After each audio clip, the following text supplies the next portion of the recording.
What percentage of mass shootings happen in gun-free zones? The number is stunning. After dozens of warning signs and alerts from concerned citizens went unnoticed, a shooter walked into a South Florida high school and murdered 17 people. In the wake of the tragic mass shooting, guns and gun-free zones have become hot-button issues. The left has since turned up the volume on calls for a crackdown on Secondment Amendment rights, quickly exploiting teens who attend the targeted school to make the case for them. They have also slammed the suggestion that schools should have armed security, or perhaps well-trained, voluntarily armed teachers. But what does the evidence say about gun-free zones? According to the Crime Prevention Research Center, gun-free zones, areas where guns are prohibited, have been the target of more than 98% of all mass shootings. This staggering number is why such designated areas are often referred to as soft targets, meaning unprotected and vulnerable. According to the Crime Prevention Research Center,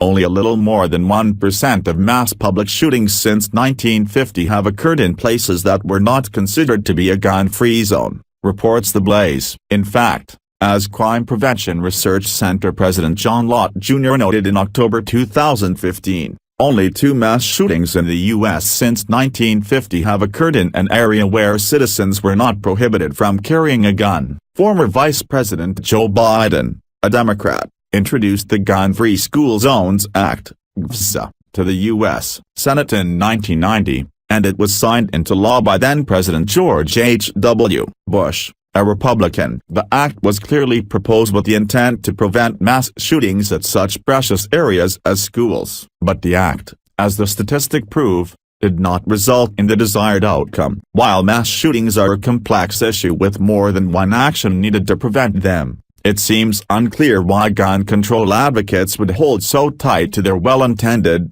but ultimately dangerous gun-free zones even in the face of such a staggering reality. Why is it kosher to protect our politicians, Hollywood celebrities, and federal currency with guns but not our children? Source: DailyWire.com